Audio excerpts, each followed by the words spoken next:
What's going on, guys? Welcome back to the Leave It to the Judges MMA show. I'm with the boys, Nick and Xavier. And today, guys, we are going to be previewing UFC 329, the return of the Mac. Conor McGregor is back after, I believe, 5 years out of the octagon. Dealt with a lot of stuff out of the octagon, but he's back, the king of pay-per-views, the biggest MMA star of all time by far. And he's taken on an old foe in Max Holloway. We got a rematch here. Max Holloway, he's super active. He's been super active when Connor's been out. He's moved up to 155. He just had a tough L to Charles Oliveira, but this fight is at 170. Guys, what does this fight mean for MMA, Connor coming back? And how's it go down, guys? I think that this fight, I don't want to say it's huge for MMA, honestly. It kind of feels like very much to me personally, at least, and we'll see like what Conor does, like coming off this, whether he wins or loses, and what happens going forward. This definitely seems like a nostalgia fight to me. Um, it's a funny stat I heard like the other day, like of fighters currently on the roster, like that Conor McGregor has fought. The only fighter currently on the roster that he's fought before is Max Holloway. So it's like all this time just to not have a fresh matchup just seems a little bit like I don't want to say like bad. Like I fuck with Max. I fuck with the rematch, but it's just kind of like damn. I kind of did want to see him fight like some new opponent. Um, but put that aside, man. I mean, McGregor's back, and that's always huge for the sport. Coming off of a time where, we're coming off the White House card, arguably some of the most eyes ever on the sport at one time, and like to follow that up shortly thereafter with a McGregor fight, like the UFC trying to do big business, man. Paramount doing big business, man. Um, as far as the X's and O's, Conor McGregor said something very interesting, and I don't know if like how true it will, how much of a difference I guess it will make, but it is kind of true. Like there is something to be said, like even though Conor McGregor, older age wise, like creeping into like that late prime, start of like the early decline, 36, 37 years. He will still be a pretty fresh 37 in there, all things considered. And I'm not saying that Conor McGregor was always taking care of his body the best necessarily, but like he never seemed to me like a kind of guy that was like undisciplined in terms of like I'm just gonna get fat and not work out. You know what I mean? Um, and especially because he had to build his way back from like the leg injury, I do think that he's been like having to lock in on cardio and fitness and shit. Just because like you have to strengthen that leg somehow, you know what I mean? And how else are you gonna test it besides like running and working it out all the time? So I do think that like while Conor McGregor has been on the sidelines, and that will probably affect his timing and shit, probably cardio a little bit. On the flip side, Max has been in some goddamn wars. And even though he's won most of them, like that shit does like take a toll on you. And his chin has never looked worse. Like let's just call a spade a spade. Not to say it's bad or gone or any of that. He just always had like one of the best chins in the UFC, and that is starting to kind of like wean off a little bit. And against a puncher like McGregor, like that always has to be a factor. Like I could see a world where like at least for like 2 rounds early, like McGregor is landing the bigger shots, or like, even if he's getting out volumed, just landing the more damaging looking strikes, maybe wobbles Max, maybe just stumbles him a couple of times, and snags the rounds off damage early. Before then it's like a survival to the finish. You know what I mean? Like the last 3 rounds, I expect Conor to be kind of fighting for his life, cardio wise. But I can see him having a lot of early success, and who knows, man? If you do enough damage, like that could swing things for sure in his favor. So I don't think he has zero chance here. I do think that coming back against Max is just a tough draw. But I mean, like, if anyone can, pull a rabbit out the hat one more time, it's McGregor, right? Yeah, I think it's great for the sport. Basically just because it's McGregor, I think he could just sell any fight at this point. His name is infamous in the combat sports world, and I feel like no matter what, he's like a fight athlete like that people who don't watch the sport know for sure. So it is just a big deal for the UFC. It'll be on Paramount too. So they're just gonna get a bunch of people, watching a good episode of whatever's on there. And then Yo, they just see McGregor pop up, like, oh, I heard of that guy. I heard of him. They're gonna tune right in. And so anytime Connor's fighting, it's great for the sport. I think he's obviously the story of the fight. Now, how it plays out, one of two ways this goes. Either Conor McGregor is going to look, I'll be honest, I just need him to look like in the Poirier fight. I thought he looked fine in there.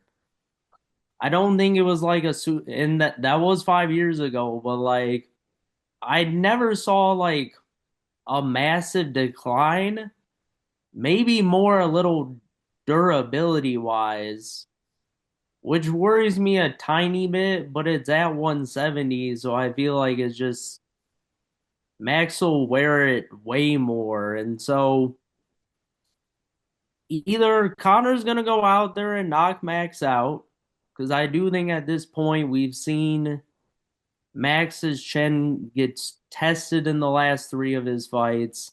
I thought even in the Oliveira scraps a little bit, like He was getting tagged. he was not taking them the best. Obviously, he firmed them, and Oliveira would just take him down off it. But like, yeah, I mean, I think the chin is more vulnerable now than ever. So I could easily see Connor getting the TKO, especially I think it being at 170 would be the big reason why. Or the other version of this fight where McGregor will start well early, and then I'm really concerned once this gets out of round two. Facts. Because I just look, even in his prime, Connor did not have the best cardio out there.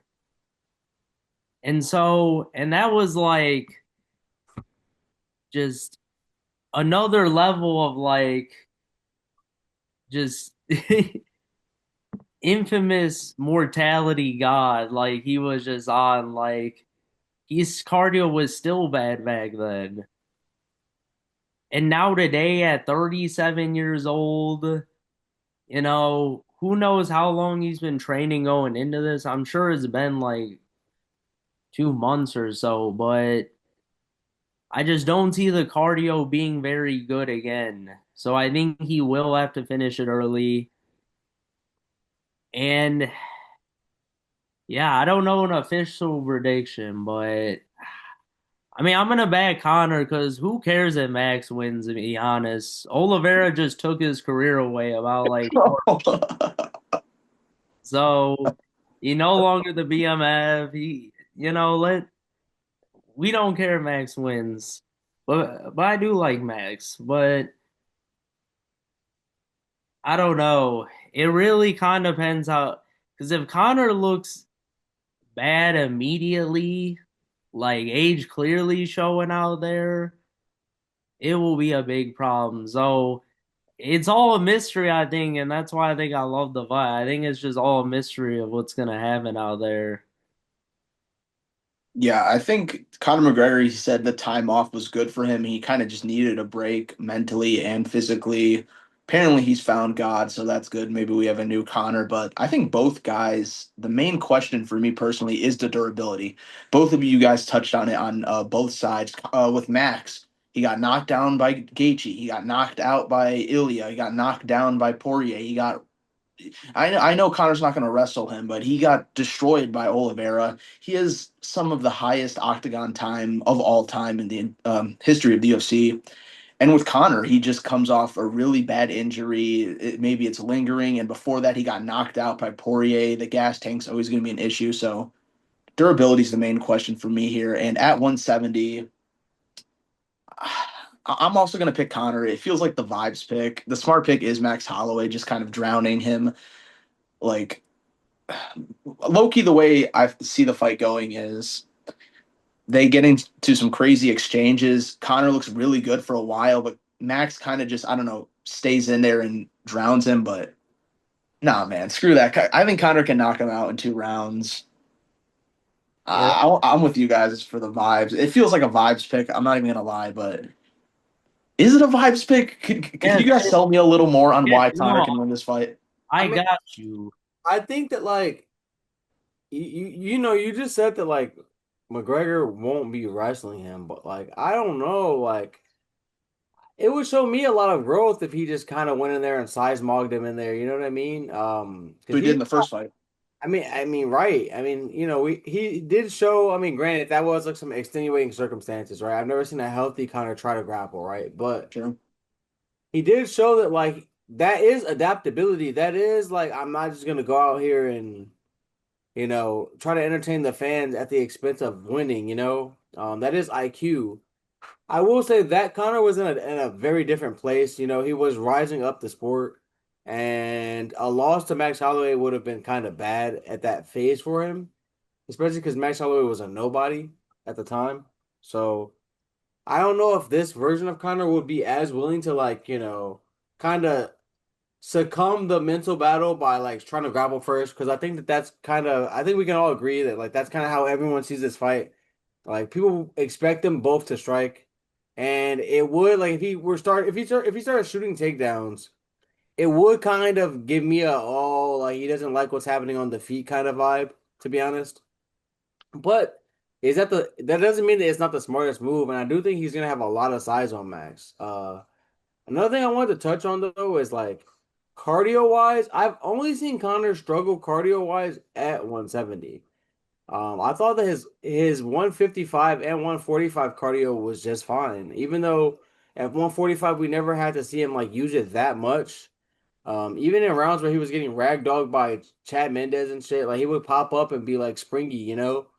I do think that like the extra weight, like I would honestly feel a little bit better if this fight was at lightweight, like in terms of just Connor's cardio, just because like the discipline it takes to make that kind of weight will kind of make you work the fuck out. You know what I mean? I do think that there is a little bit of like, oh, I don't have to fucking work as hard at 170 for Connor going a little bit. Like, I don't want to weight cut. I don't want to like put in those hard cardio miles. You know what I mean? I could be wrong. I hope I'm wrong, but like, I do think that like cardio wise, 155 is better for him. But as far as like ways he could win, man,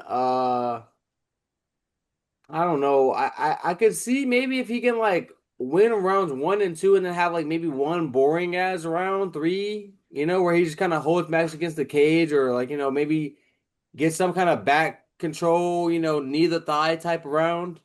And then just purely survival mode for like four and five. I could also see a world where like at 170, Max just has no power.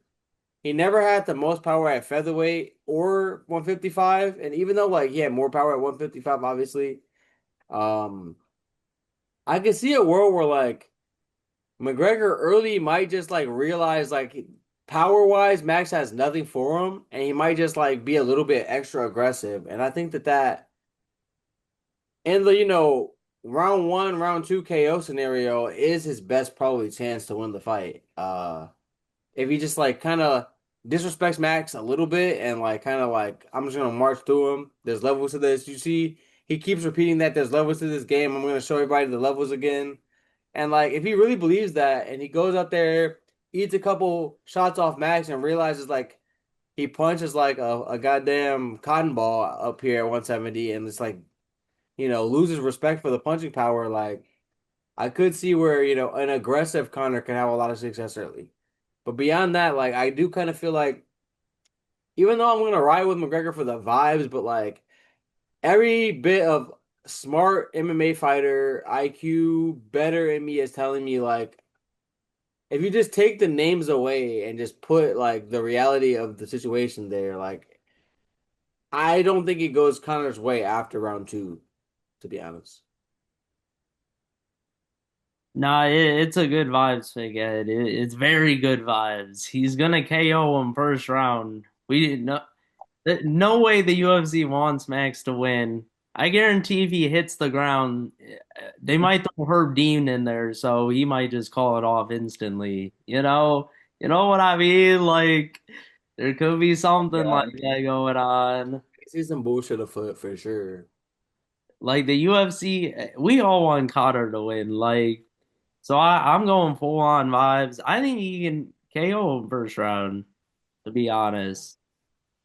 The only question is it's 5 years. The smart pick probably is Holloway, only because of the 5 years. I think outside of that, like, 5 and 5 rounds, bro. If it was 3 rounds, even now I might pick Connor like pretty confidently.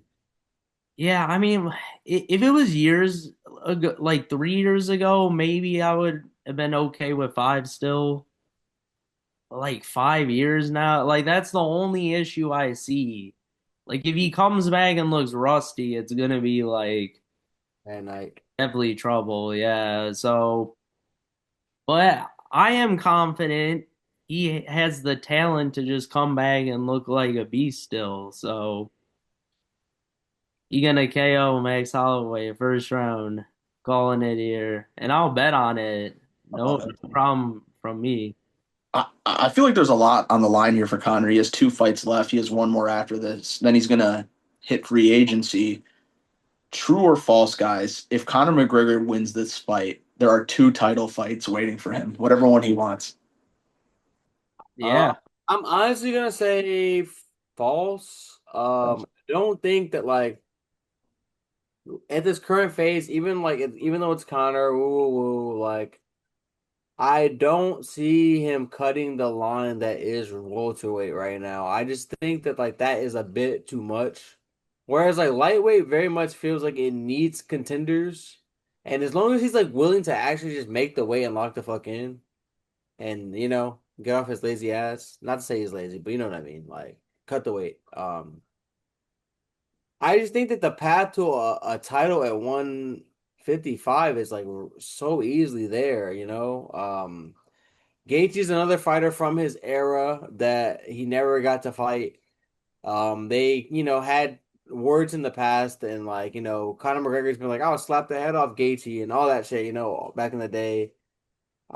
He's always like kind of talked about it as like a favorable matchup. And to be fair, like when they were both in their primes, and younger, I guess, because I guess Gaethje might be in his prime now, I guess. What the fuck? But when they were like younger and in their, athletic primes, I guess, I always thought that McGregor would whoop Gaethje's ass, honestly. Gaethje was very hittable at the time. He fought so reckless. And Conor McGregor was a sniper, as he always has been. So I could see like that being a much easier sell than like, oh, sorry, Morales, sorry to all of the other contenders, sorry, Protez, like Conor gonna jump the queue. And I also don't think that like even if Conor were to miraculously beat Islam, I don't think that like anything else kind of goes his way up there. You know what I mean? Like it would be like pretty decent for like champ status. I'm pretty sure he would probably just retire at that point, but like I don't see him kind of cutting the welterweight line for real. Whereas like the lightweight line, it just seems like it's open for the pickings, man. Open division right now.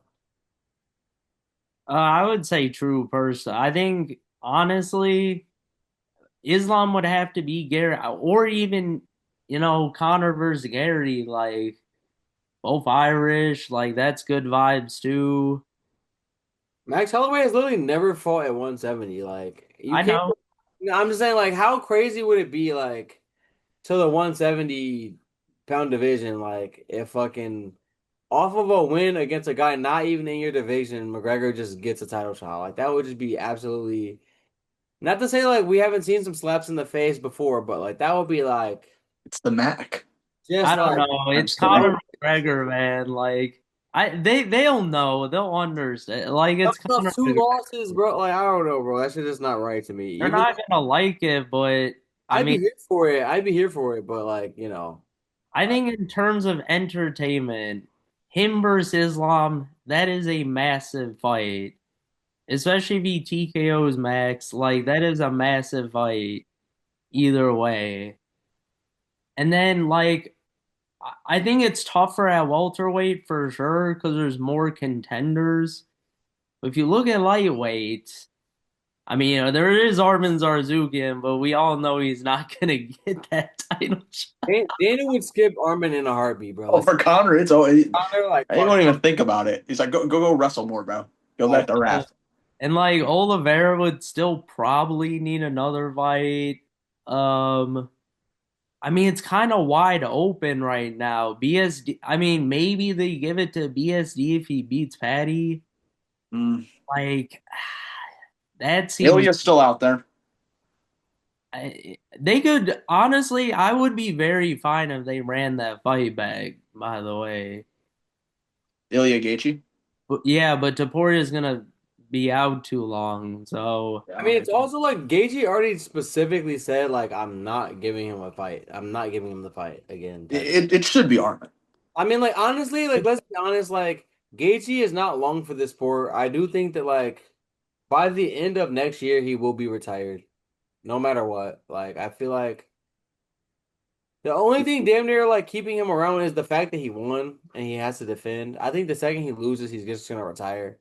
Um, but I also think that like one Gaethje is not wrong to say like Ilya will never get another shot at him. And I mean, and you quit on the stool. Like that is also a factor here.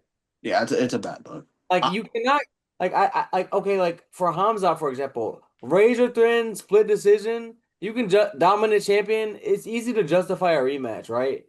Um, whereas like even though the fight was very competitive, and back and forth, and like Ilya obviously uh like he showed enough to show that like to make us believe that like a second fight could go a little different. It wasn't like Gaethje just whooped his ass the whole time.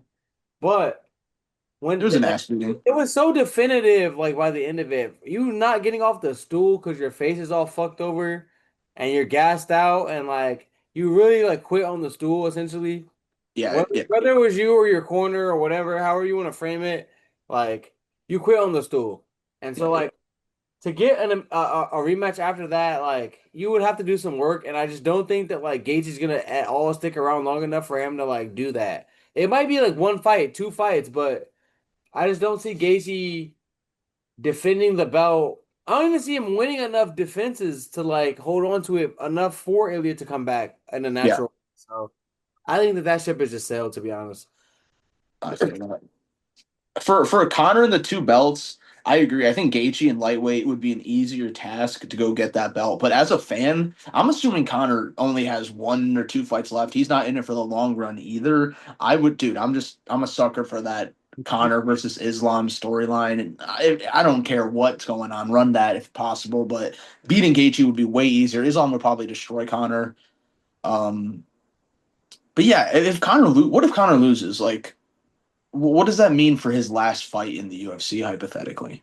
I mean, I do think that like depending on how it looks is everything, right? I can see a world where, it's a close decision, maybe a splitty, maybe like I said, he wins rounds one and two, kind of gasses, has like a close three, but like loses a splitty or something, or like loses a unanimous like 2-3, 29-28 kind of decision. Whereas, like, as long as he looks competitive, you can spin it and sell another fight. Like, oh man, he just went. Like, that's Max, though. Max has been active. He hasn't been active. He could be like, I haven't been active. You know what I mean? It felt good to get in here, Like, I was a little bit rusty, but, like, yeah, I had to get my timing back. You know what I mean? I'll be back. It's an easy narrative I can eat up. But if Max goes and fucks him over, I don't know where you go. I don't know what you do. Because then even fighting like a Chandler would just seem like what I mean? A pity matchup. You know what I mean? But you can always slime out Dariush. I'm telling you. Oh my God. He had no way you could. If you wanna give Connor a win, and to be honest with you, I was just thinking about this. Like, would I favor Connor over Patty right now? Probably, dude. That's what I was going to suggest if he Patty's still loses. very. He's still very. I mean, granted, like I do expect Patty to beat BSD here, even though he's like for some reason a slight underdog. I do think he's better than BSD. I do think he will beat BSD. Um, but like just matchup wise, I don't think that like his offensive wrestling, like Conor McGregor has great takedown defense, and I just see that chin being very clippable. So like that could be like a break glass in case of emergency matchup for the UFC. I just feel like that is if they want to get Conor a win against a ranked opponent like not Gaethje, Patty will always be like a break glass in case of emergency guy that you can kind of match him up with. That I just feel like it's favorable just because of like the stylistic, matchup. Definitely. Oh, and what about you, Nick? What Uh, do you think if Connor loses? it don't matter. Just throw him against anybody. Like, I think at this point we know what it is here. And like, if Chandler you, Hughes. yeah, just feed him somebody. Like, who cares really? You can I, you can honestly run Chandler Hughes as McGregor Bowl, like winner gets the fight. Fuck that it. is the saddest thing I've ever heard. No, thanks. Like, that sounds. Hey, that's fair to me. Like, that sounds fair. Patty did call Connor out in an interview this week, so That'd be cool, but I yeah, don't. I'm feeling it though. Definitely feeling the nostalgia of a McGregor fight week. Hopefully, it lives up to it. Lives up to the hype. All right. Speaking of Paddy Pimblin, let's go to this co-main event here at lightweight. Paddy Pimblin is a slight underdog coming off arguably fight of the year against now champion Justin Gaethje against number 5 BSD Benoit Saint Denis, minus 130 favorite for the Frenchman. What do you guys think about those odds and the matchup here stylistically? This is really interesting. I feel like the only reason the odds are like that is because of Patty's last fight, and BSD is on like a little mini run,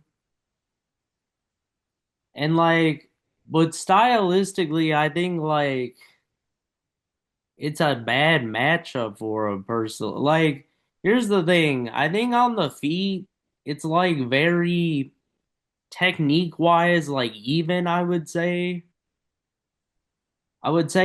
wrestling cancels out. I think Patty's gonna be too strong. Even if I will say though, Patty, I think he should do more to get back up if he does get taken down. Sometimes he does like to just kind of sit in guard, try to find a sub or something.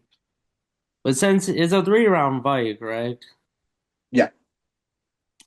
Yeah, because of that, like I think he should just try to keep this thing on the feet. I do think he's the slightly better striker, just being more aggressive. I also feel like BSD is not like the fastest puncher in the world and the fastest guy. He just like kind of comes at you. And I think Patty's like wrestling and anti-wrestling, whatever, can deny BSD I think it's a bad matchup for BSD what he tries to do. But personally, this is like a gas out bowl. Like, I mean, BSD, he's gonna gas out if he doesn't get he's gonna gas out if he doesn't get these takedowns. Like, I still have no confidence in the gas tank, really. And like, but Patty's gas tank has been like suspect a little bit. I would say He went five with Gaethje. Stop. Ilya can't even do that. Stop. he went 5 because Gaethje was huffing and puffing too after round 2. Like he survived there, man. Like I still think it's better, and that's what I mean. I think it's better than BSD's. So Right. later on in the fight, I think he'll even turn him up more. I think it could be a close fight on the if it goes decision. Because I think both guys like I think it's a decently even fight. I won't or I would say like Patty 60-40 here, like at best. So like BSD, I mean, he's the favorite, but I like Patty as the dog here. I just think it's a good matchup for him. People have been saying the opposite though, so I don't know. Yeah, I agree with you. I don't think that like the margin is like that great. Like I don't think Petty's like way better than him or anything, but I do think like stylistically, I like a lot. I like Petty in this fight a lot. On the feet, like you said, even though I guess I would probably say BSD striking is a little more technical, maybe, but it's way less vicious. And it's way less sustainable, right? I feel like Patty kind of builds into fights with his striking. And BSD kind of comes out hot and then like fizzles out largely on the feet. I could see if BSD had like a lot of round one success, but if you're crowding Patty that much and trying to make it like a grimy, gritty scrap, like trying to overwhelm him, I don't really see that. And a lot of BSD's best strengths are like striking to get into grappling exchanges. And I think that like people always forget that like because of his UFC career and how he chooses to fight, people don't even realize sometimes that like Patty's best trait in MMA is his ground game, his grappling.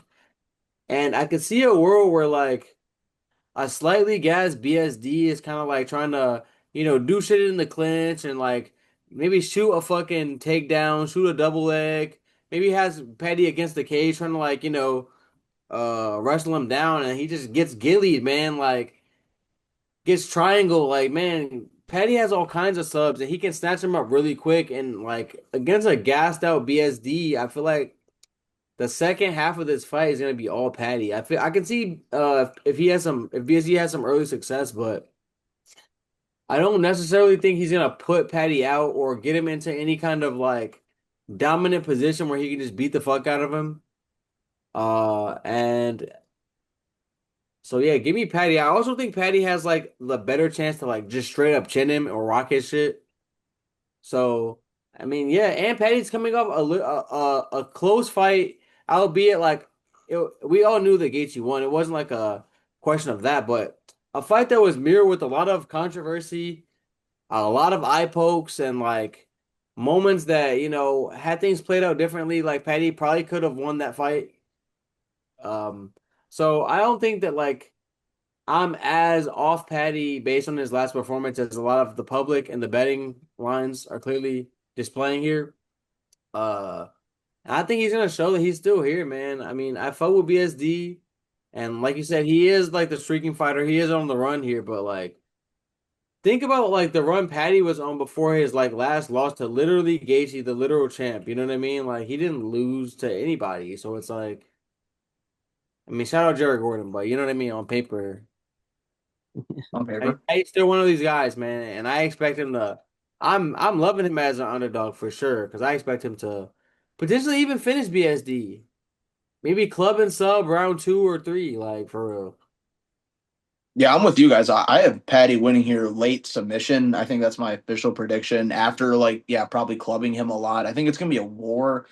But yeah, BSD is super hittable. His little run here, listen, the Roofy win is aging very, very well, but he wrestle fucked him. I don't think you can wrestle fuck Patty, like you guys just said. I don't get this notion that the public is going by like, oh, BSD is the better grappler. Is he? Like, I don't think he I don't think is. he is at I all. think Patty's one of those, to a lesser degree, one of those Charles Oliveira guys. They're just a wizards. They're wizards on the ground. I don't think you can submit him. And on the feet, yeah, Patty is also super hittable, but I think he has a better chin, like you said. And I hate to be that guy that like credits a loss more than some wins, but like yeah, Ilya couldn't last 5 rounds with Gaethje. I know Patty's wins aren't the best on paper. He doesn't have a lot of great comp, but just the eye test, I'm rocking with Patty Pimblett here. And also he has plot armor, just the hype. Yeah, a lot on the line here at lightweight. Big lightweight contender fight. That's probably gonna be fight of the night. I have a feeling. I can see that. Yeah, we might predict that. All action. Because I don't think BSD is gonna like fight boring. I don't think he knows how, and I think that he's gonna come right to Patty, and like Patty will respond. All right, though, guys, let's move to bantamweight here. Number four, Corey Sandhagen, coming off that title loss to Marab, taking on streaking, or not streaking, but pretty hot Mario Bautista at number seven. He did have that loss to Umar, but that's okay. Who did Bautista just beat? Oh yeah, he kind of destroyed Oliveira, who was a big hype train at the time. This is a rematch. Corey Sandhagen won by submission in the first fight. He kind of destroyed him. But how do we feel about this rematch, guys? Hmm. I Uh, Hell of a fight. I think that my biggest question is like, how much of prime Corey is still left? Because I do think that if he comes out and looks like, he's still in his prime, I would favor him here. But like all of the momentum is definitely with Bautista here. And even though like, okay, like Sanhagen's last loss was to Marab, and it was a lot of him just getting wrestle fucked. So like that does not necessarily show me that like if he's like able to play his own game, he's diminished. But Bautista is like, streaking up the ranks. Had a good scrap with Umar, to be honest. Like not that Umar didn't clearly win, but like he was showing that like even against like a fighter like Umar, he's in there. Umar couldn't finish him. He never really seemed like he was in danger really against Umar. So I mean, he whoop Patchy makes his ass. Like he's been really doing, like the level of comp may be a little questionable, but like the momentum's all with his side. And if Corey has slipped, a good 15%, 20% from his prime, I could see Bautista getting this decision. So for me, I feel like Corey, like this fight to me is a Corey story in terms of like what does he have left in the tank. Yeah, I'm rolling with my boy Corey Sandhagen. I think even versus Marab, I thought he fought well. I don't think it was like he was just totally out of it. I will say the chin looked a little bit iffy just because he got rocked in that second round. So on the feet, though, both guys are very good. Bautista's quick, a lot of 1-2s, pretty like a few kicks here and there. And Sandhagen with all that movement, uh, creative patterns inside the octagon. It's very interesting fight. I think the first fight, I think we could just scrap out the window. It was like 6, 7. I mean, it's a long time ago now. And I think like, but I don't know. Like, Corey's just been fighting all the best guys forever, and like, I feel like this is a kind of matchup he always wins. So it's definitely more of a Corey Sandhagen story. But even if Sanhagen fights at his best, I would not be shocked if Bautista wins. Just because I've been very impressed by him. I think he's getting better and better each fight.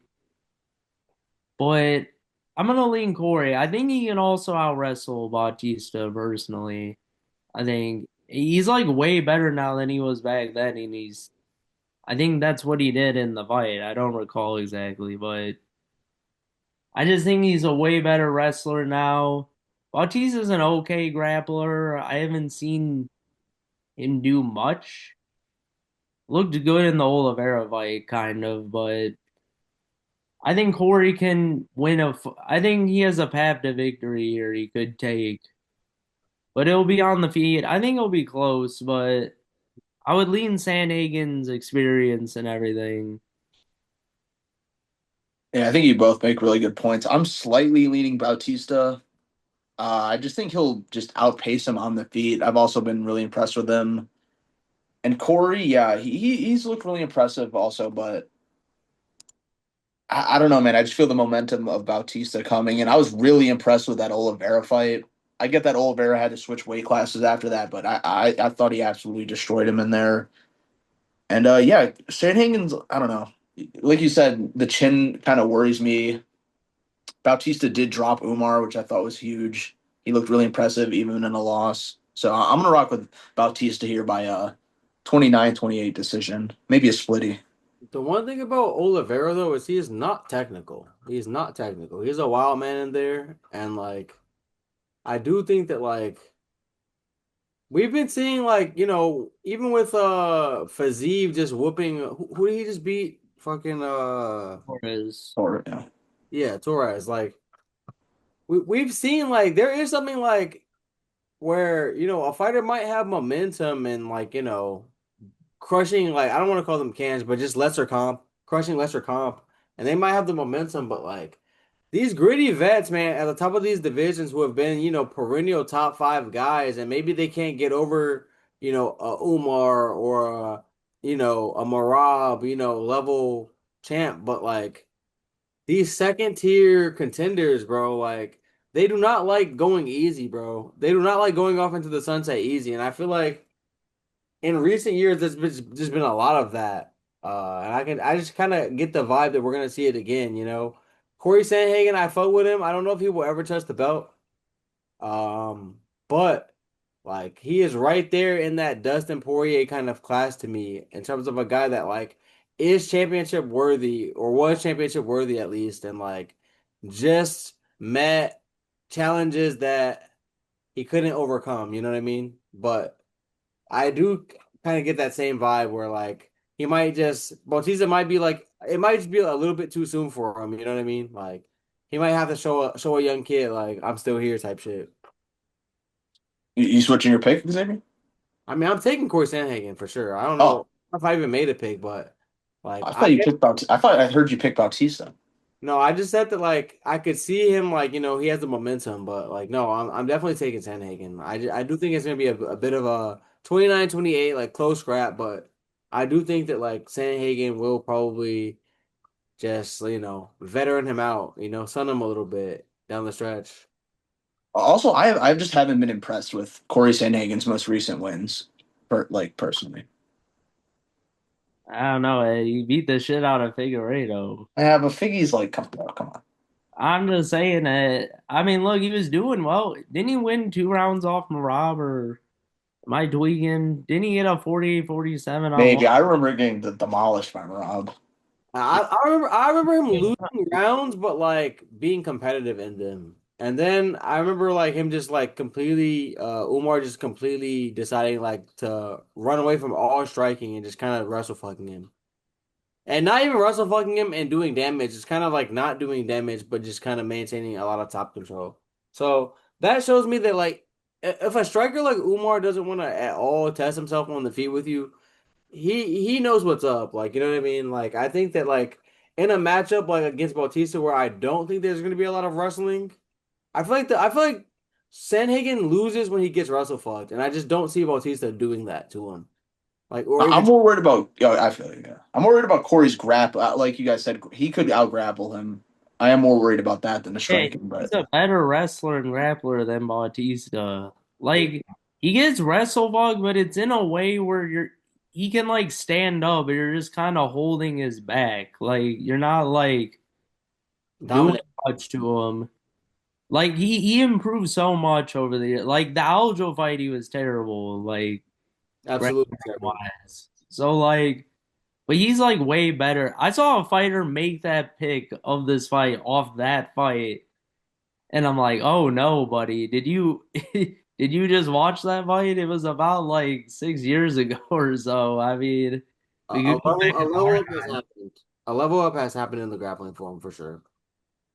Uh, either way, I think it'll be close either way. But yeah, that's a banger fight. It could also be fight of the night too, to be honest. I can see that as well. yeah, it's up there. All right, guys, let's move to flyweight, which is absolutely on fire right now. Joshua Van's the champion. You have No, Cape, you have Cape in the wings, you have Pantoja in the wings. Let's Eh, not forget about Loner Kavanaugh, who's making a crazy run of his own here. 10-1, fighting out of England, taking on the Raw Dog, Brendan Royval. This is definitely a litmus test. He just beat the brakes off of Moreno, taking on another flyweight vet here. How do you guys see this one going? And is Kavanaugh as good as everyone is making him out to be? Well, I feel like it's just tough sledding for Roy Val. I will say, let me just start with that, like out of respect.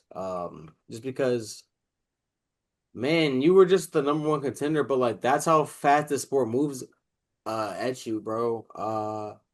When you occupy whether you be the former champ or the number one contender spot for so long, I mean, these guys are coming for your head, and if you have even a little bit of a slippage, like you age 1 or 2 years, and like all of a sudden your reflexes are like a little bit slower, or like you get punched one too many times, and now that chin a little bit more iffy. Like that shit can make all the difference when you're at the top of the sport. And shout out to Roy Val because against all odds, because I personally have never been like overly impressed with him. And for a long time, he would win matchups that I didn't really think he was gonna, to be honest. I picked against him several times and he proved me wrong. So, but I just kind of feel like, unfortunately, yeah, granted, his last two losses are to literally a young goat in Josh Van and, older, but, very streaking goat in Cave, my boy Cave. You know how I feel about Cave. But I just feel like, even though, like, you can look at the opponents and kind of dismiss them, they're the kind of losses that kind of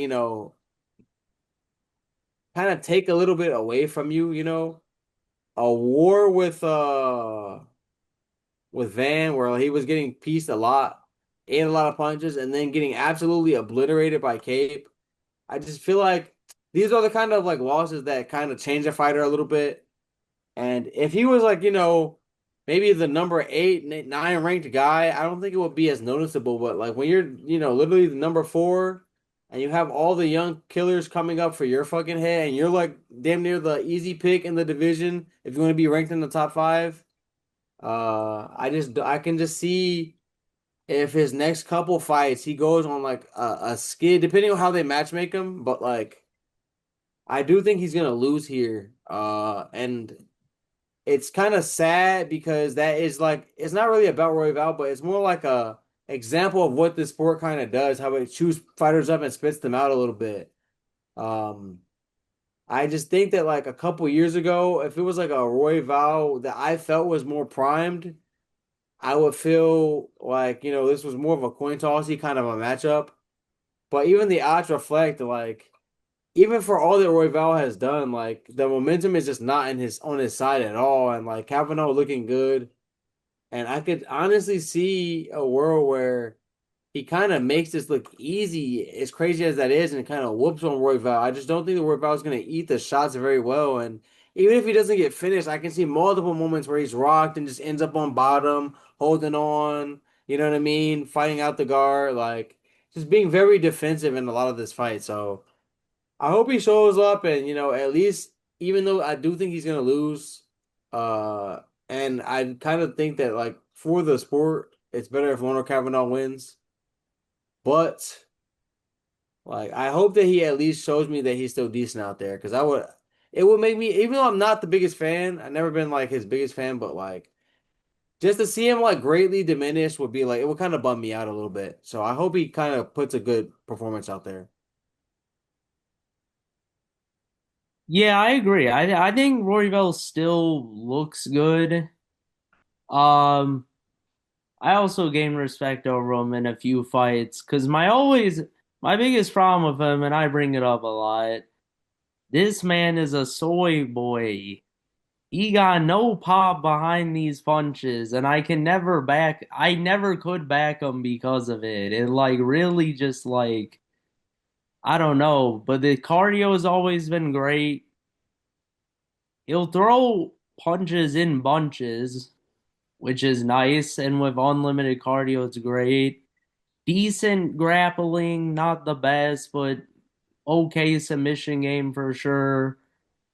I still think he has all those. The problem is the chin has looked iffy in the last two, to say the least. And Kavanaugh can bang. He is also very technical. And I can kind of see it being like a Josh Van 2.0. I think it could be a very good fight where it's very close, but Kavanaugh just has some of the bigger popping moments, and that's just how he wins the fight. So I would also go Loner Kavanaugh. Uh, let's see if Raw Dog Royval can get through here. I think he can win. It's just kind of one of those matchups I like. It's kind of like Van again, really. It's like a Van kind of matchup. And based on what we saw in that one, I would lean Kavanaugh. I really would. I think he's that good too. Yeah, I think this is going to actually be pretty similar to the Brandon Moreno fight for Kavanaugh. I think he might pitch a shutout here. I'm going to pick Kavanaugh by unanimous decision, 3 rounds to 0. I think he's really special, and he has really good power for the division. Not a lot of people, and he beat the brakes out of Moreno. I know Moreno's over the hill, but man, that was a big jump in competition for him. It was a main event over 5 rounds. I'm pretty sure it was in Mexico. Also, he just beat the brakes off of him. And yeah, Royval, I think he's also over the hill. He just was in a crazy war with Josh Van, and yeah, I think And the young will beat the old. Cape absolutely obliterated him in his That last too. absolutely fucked him over. So like that's got to be a factor.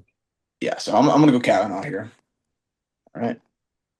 So we move on to the opener here of the main card. The Oh man, people's main at event. lightweight. The people's main The event. People's main event, King Green versus Terrence McKinney. Terrence McKinney, of course, has the shortest average fight time in the UFC. Uh, yeah, People's main event. Why is the People's main event? Two fan favorites here. Hammer the motherfucking under 1.5, guys. I will tell I you wonder what those odds are. if I know one thing, it is that you need to hammer this 1.5, this under 1.5, bro. I honestly expect McKinney to like overly just blitz King Green and fucking finish him. For all of the technical ability and King Green's still definitely decent out there if he's allowed to fight his fight. And to be fair, like McKinney could be in trouble if this somehow gets out of round one, as he always is. I can see him knocked out in short order in round two by King Green if he is just gassed the fuck out. But I just honestly don't see. I don't know if he's 38, 39, or 40, but like old as King Green, I just don't see him eating the shots that McKinney throws in round one. Like the McKinney round one blitz is still one of the eighth wonders of the world, for real. He has one of the best round one blitzes in the sport. Uh and to beat him, you really just have to be able to weather that shit or catch him in the mix. And while Bobby Green, or I mean, I guess King Green, while King Green can definitely do that, I just think that the more likely outcome for an old man is T-Rex just kind of wrecking his ass and finding the chin early. That's what I'm gonna predict here. But like either way, this fight's gonna go fast. It's gonna be all action. McKinney does not know how to fight any other way. And King Green has always been a guy that's like a showman out there and like rises to the occasion. He doesn't fight like a pussy. He can't fight like a pussy. He has no way in his game. Like his game is very striking and head movement based, and like he has no way to boring up this fight and survive, I don't think. So his only way to survive is to like fight fire with fire. And I do think we're gonna have like a banger of a round for however long it lasts. But I'm gonna predict McKinney catches him with something and finishes him in round one. Man, I really love watching it T-Rex fight in there. Like it's just all action. Even if he gets clipped himself, like it's just all action. Uh so this is lasting about maybe 4 minutes at best. Like I would be curious to see what that under half a round odds are, Gotta honestly. be -300, bro. Mine's- That'd be crazy. If ever be close. I hope it's not that, but I can if I was the fucking odds makers, that shit minus 300, bro. One and a half for sure gotta be 300 or something. Yeah, yeah, under half a round though. Half a round. Ooh. Yeah. Ooh, I I could be like like that. At, 130 maybe. at plus money, plus 150, I would take that. Yeah, it's probably plus surely. And like I don't see how that isn't that's how this fight's gonna go. They're just gonna car crash immediately. And I agree. I think T-Rex like I don't think he does well versus the better comp because they might be able to handle him a little more. But against an older Bobby Green, I just feel like he will get overwhelmed and finished off one hard shot. And I don't think all that head movement gonna save him in there whatsoever. Because T-Rex is gonna like go at him. Like I don't think he's gonna like Give and I me don't think he's gonna be missing, you know? I don't think he's slow. He, he he probably the faster guy, so I just think he's gonna catch him and like hopefully Bobby Green has a little bit of a chin here and like fires something back, but I like T-Rex winning this. T-Rex went on a decent run after the Rebovich KO. He been looking better. Yeah. King Green is on a nice little 3 fight winning streak. I over some decent comp, but no one compares to like the style of McKinney. I'm gonna take McKinney here. These are King Green's words, but in an interview, he said McKinney's like a quick buster. I'm in it for the long run. He said he's just a 2 pump king. Then that's all he's got. And King Green's in it for the long run. So yeah, it's either short McKinney or long King Green. Yeah, if the fight goes to round two, no matter what happened in round one, if it could be a 10 fucking 8, I'm taking King Green to win on the live odds. So Yeah, I'll probably bet either the under and McKinney or just the under or just like not I'm definitely having the under in there, but like at least but like if for some by some miracle King Green survives, I will live bet him to hedge for sure. that's valid. Especially if he's like, at plus money because he got his ass whooped all round one. And uneducated bettors are, gassed up on round one T-Rex, like he's not about to get chinned in round two.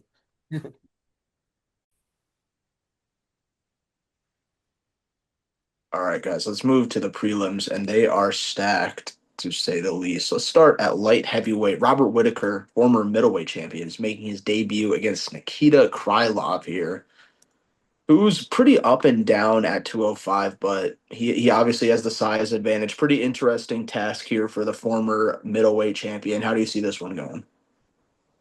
I'm gonna back Whitaker here. Um, Krylov, has been chinned a couple of times, and while he did win his last fight against Bukauskas, against Bukauskas, before that he got KO'd twice in a row by Reyes and Guskov.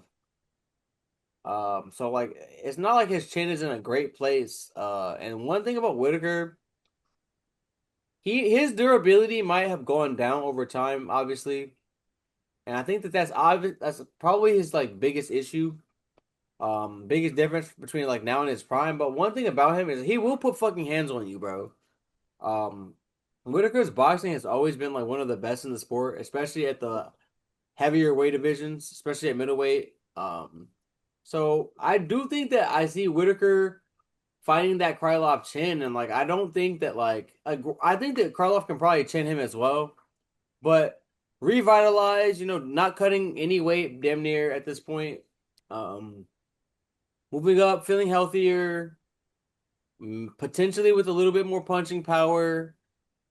I think that this is obviously a Robert Whitaker story, and I think the UFC gave him a good matchup to try to like ease his way into the light heavyweight division with like, a nice chinnable opponent. So I think I'm gonna take Robert Whitaker by first or second round TKO. I don't trust either one, to be honest. I think Whitaker's cooked. After what I just saw versus RDR, like, just He damn near boomed that man. Stop. I just saw no, like, a Whitaker of the past, I just don't feel like would lose. Basically, just getting like held on, like Right. all RBR did was kind of run across the octagon and like Hug him. size Mogum basically, and that's what beat Whitaker on the day. Like nothing else really happened. Like RDR didn't really get many takedowns, but Whitaker just looked. I just wish he threw more. I think he could have stole some of those rounds or like, but I don't know. He just looks old to me in there. Like he just does. All the respect to what he was, but he just looks old. But I believe way less in Krylov, so I will go Whitaker. Right. Not very confidently, but Krylov, man, the chin is gone. He beat Bukauskas because Bukauskas fought so dumb and just like did not throw anything and just got his leg chewed up the whole fight and then just gets finished in the last round. Like, eh, I just don't think Krylov is the same dude he used to be. If this was like Krylov maybe 3 years ago, I would take him here. But right now, I would lean Whitaker. This is one of the only favorable matchups I see him winning in this division, though. I think it's a tough sledding after here, but at least he could get a nice win here. Yeah, I'm gonna agree with both of you guys here. I'm gonna take Robert Whitaker. This is a good layup, not layup, like a soft landing kind of Right. Right. going into 205 because man, it only gets harder from here, especially for a guy like Whitaker who's really small, but he's gonna be the fastest guy in the octagon in a lot of these fights. But yeah, against like some of the top guys, I don't love his chances here. But yeah, Krylov's not that fast. He's really inconsistent. He's proven me wrong in the past, but I think the Reaper gets a dub here in his debut. All right, guys, let's move down here at heavyweight. At Woo! age 26, Gable Stevenson is making his UFC debut against Elijah Ellison, who is 5-2. Don't know much about him, but this is all about Gable Stevenson. First of all, what does this fight mean for him as a prospect going into heavyweight, and what does he have to do Saturday night to impress you? This is the start of what I'm gonna dub early, could potentially be, and I'm going to prophesize that will be by the time all is said and done, the greatest heavyweight in UFC history. Um, Now the only thing that could like derail those plans is like if he like somehow just gets undedicated to the sport for some reason, maybe wins the belt, defends a little bit, decides like, oh, I want to fucking go back to wrestling and shit. You know what I mean? Some weirdo shit like that. Um, One thing about Gable is he has bounced around a lot of things like football, wrestling, MMA, you know what I mean? Like pro wrestling, I mean, even, you know? Um, but I do think that he's locked in. I think that he's locked in with John Jones on chasing this greatness. I think that he couldn't have a better mentor to lead him in his fight path. In terms of like a coach with like good IQ and a coach that has made a career of using his wrestling to or the threat of his wrestling to win in a lot of other ways. Like John Jones' biggest best trait on paper, especially for most of his early career, was his wrestling. And the way that he like learned to strike off of that threat and relying on the wrestling when you need to. I just think he's the perfect coach to kind of like mold Gable. Um, Besides maybe a DC, just because DC has like a similar frame to Gable more so. But like either way, I think this is the start of greatness, bro. 26, like you said, doing backflips and fucking jumping over like the top ropes of boxing rings like with ease. The man's a freak athlete, bro. He moves like a middleweight in there. Um, like the way that Cyril moves like a middleweight is how he moves like a middleweight, but like in a wrestling sense. Every bit of like 260. 265, like doesn't have to gain weight, won't be undersized against anybody in terms of like weight. Um, I just think sky's the limit for this kid, and this is the start. Now, as far as Alicia Ellison, like shout outs to him for being the first of many cannon fodders. Um, I think this is all about, introing the people to Gable. Uh, for all of his talent, he does only have like 3 MMA fights. So we do need some reps. But I do think that like he's going to rapidly ascend this division and mow down anybody that he wants, to be honest. They're smart with like taking it a little slow. Maybe let Hockett simmer a little bit longer before you like let him get killed by Gable. Because that is what's gonna happen. Like Hockett will run until he, meets the young goat that is Gable. And I think that like the way it's shaping up, a nice little heel face story to use a pro wrestling term, man. I think that Gable is, literally an Olympic gold medalist, and he could be the champion face to the heel that is becoming Josh Hockett, you know what I mean? The guy who finally topples this loudmouth dick that everyone wants to see like get finally beat. But for now, we have to beat the Ellisons of the world, and I think we will handily. Gable via however the fuck he wants, to be honest. Round one. Yeah, I mean, this is a massive debut. I mean, dude is definitely a star in a sense already. And I'm excited to see what he can do, man. I was watching some of the embedded, and I will say the hands were looking crisp and fast. And so I'm excited what he could do at heavyweight. I think he'll easily climb the ladder. Like, there's like 50 heavyweights in the UFC, and like, I mean, they started him with, I would assume, number 50. I mean, I don't know who's closer, but I don't know, honestly. But Ellison, I have not seen him. I think he's a contender series guy, but he's 5-2. I just think Gable coming into this the biggest betting favorite in UFC history at minus 2,800 going in I didn't know that. Holy shit. his money line right now on DraftKings. And Uh, I ought to like empty my bank account on it just to win like $400. so like, I mean, he's gonna finish, buddy. Like, I think this is like the easiest like pick by finish, and he has to though. I think that's the statement he needs to make. He's got to go out there and finish this dude. I would not be super impressed if he kind of just out wrestles him and like controls him. It'd be a nice performance, but it's just like, you know. This ain't Bo Nickel, man. This is a Johnny Bones trained killer.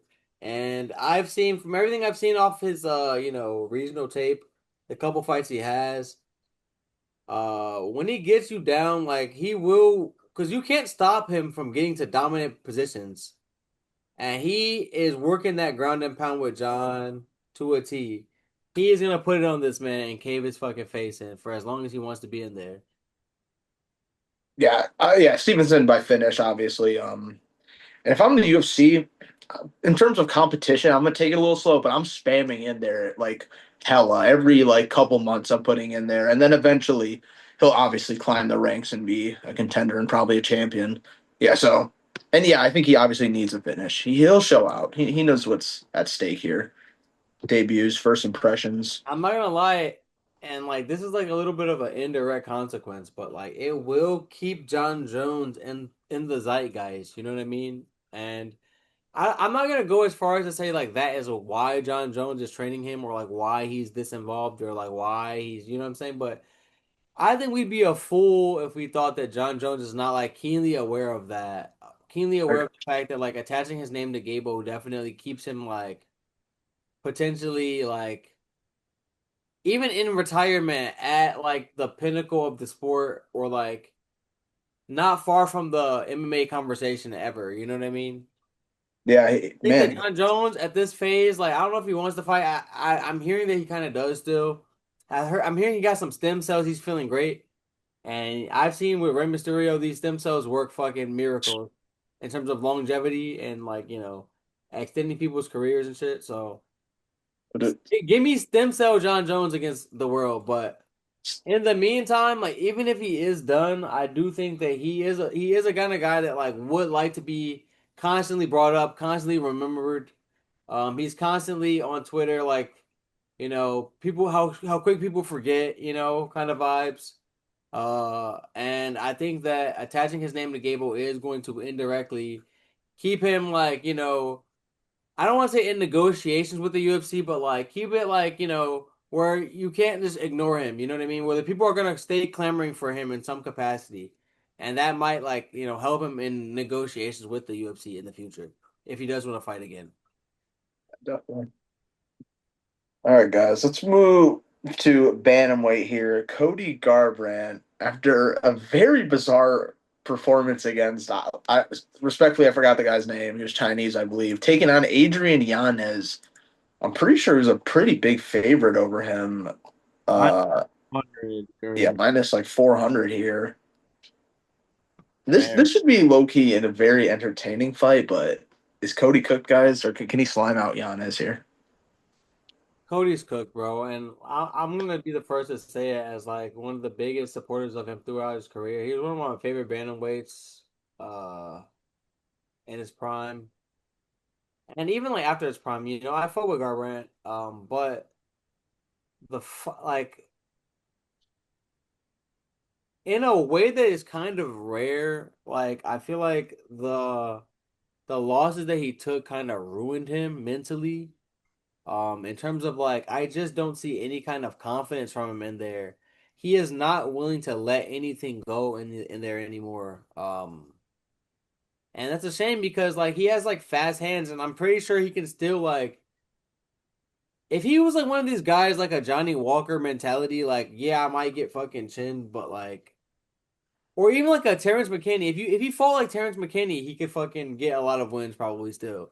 He would get some losses too. He'd get chinned, but he could be more of like that. Win 60% of his fighters and you know lose to like the really good guys of the division, kind of a fighter.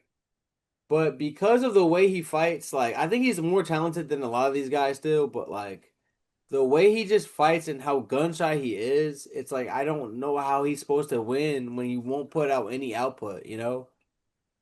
And Adrian Yanez, like he hasn't been having the most success lately, but I still think that like the caliber he is right now, like how he's looking in there, like he's gonna dog walk Cody Garbrandt and maybe finish him, or just if Cody Garbrandt just plays it very safe, I could see him like making it, like surviving. But like if he's trying to fight back at all, if he's not like catching Yanez with a straight sleeper, I can just see it just being bad for him, bro. Because Yanez is gonna put output out if he's gonna do anything, and like that is Cody Garbrandt's Achilles heel these days, unfortunately. So if this matchup were to happen in Cody's prime, I would take him handily. But like this no confidence version of no love, bro. I have no love for this version of him. So give me Yanez. I'm gonna say third round TKO probably. Uh, he is coached, man. Like after what I saw in the last fight, where this man had to win a decision by three nut shots, basically. Like it was disappointing too, because I thought against a guy like Zhao Long, you could show some confidence in there being the former world champ and all this, having speed, and he was just not throwing. Like it was just so straight. He's just worried he's gonna get caught now, and I think that's just it. Like, and it's unfortunate. And I think Giannis is just a little more in his own right now. I'm not very high on Giannis to be honest, but I think based on his last, who he just got brutally. I forget who he fought. He should have won. It was like a draw. Simon. Oh, Rick, Yeah, yeah, yeah. Yeah, Simone. Yeah. yeah. Simone, that was brutal for him. I thought he clearly won that fight. I took Simone and I thought that Simone lost too. It was they kind of robbed him for sure. Yeah, and so I think just based off that, even though Simone's a little older, but like I still think Giannis like still can fight at that level. Where Garbrandt like has not been fighting the best comp, and now this is like a step up for him again, kind of fight. And I'm not confident, man.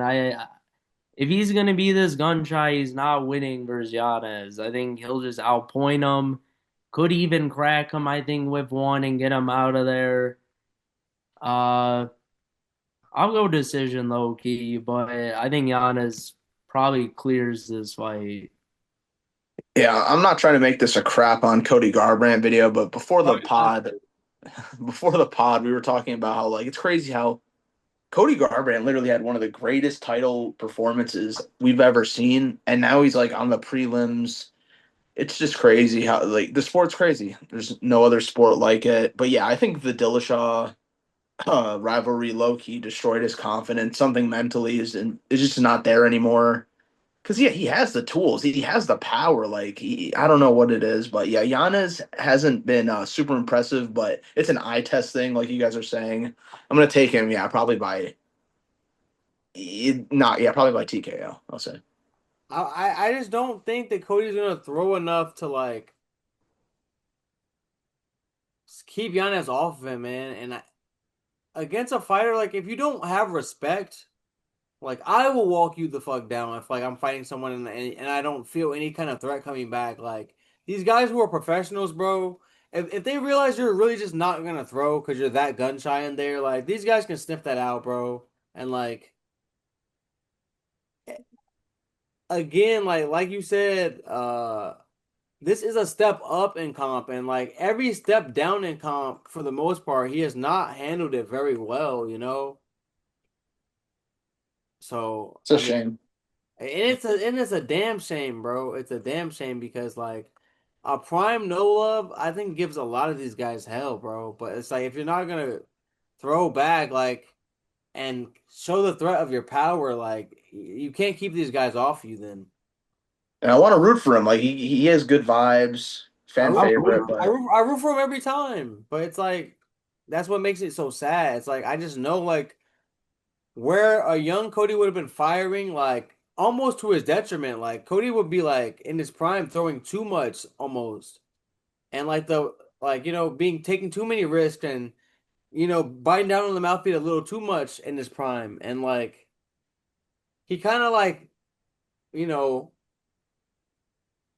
peaked out in that performance where he was actually technical and had the right amount of output but not too much, didn't get too reckless against Cruz, and then after that like he because of his hatred for Dillashaw he tried to like go to war every time, and like it just didn't work out for him, and now like he's just afraid of the war, man. It's it's crazy, and like over. that was like where he like even if you did that in spurts, I think he can win a lot of these fights. Even if he had like little flurries where he threw a bunch of punches like Cape.